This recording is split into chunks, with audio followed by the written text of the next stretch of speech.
Hey, good morning. We start this morning with an example of why posting a video to YouTube could come back to bite you. This video is of a car weaving in and out of traffic. This is along Crowchild Trail in the northwest part of our city. This has caught the attention of police.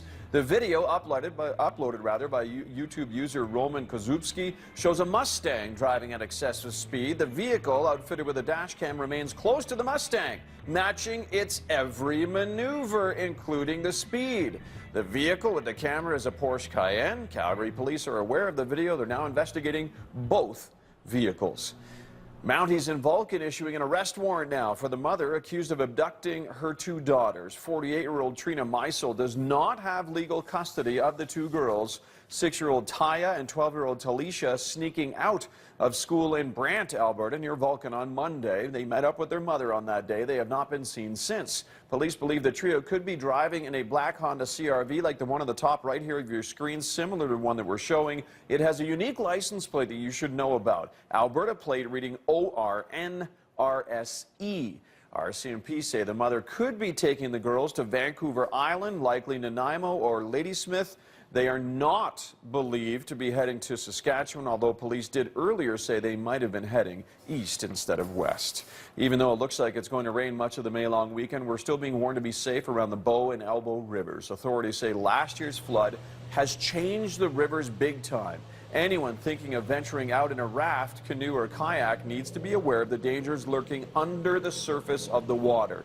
The Calgary Fire Department says anyone considering a trip down the river should scout the river for potential hazards, assess the level of danger, and then decide if it's safe. We really want to focus on the prevention.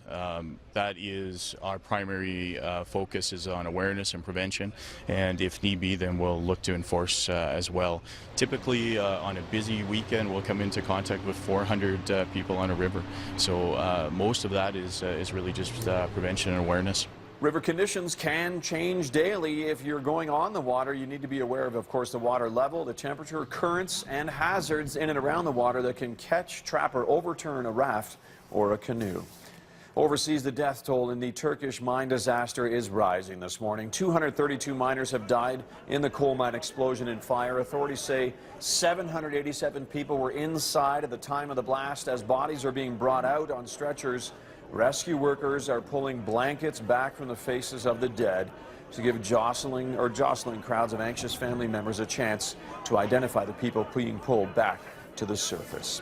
Back here in Calgary, the city is bringing free Wi-Fi access now to Calgarians. Wi-Fi now available in Devonian Gardens downtown. The city also has plans in place to offer Wi-Fi in city parks, leisure centers, golf courses, and on some LRT platforms. Calgarians are thrilled to have free, unlimited internet access in public spaces.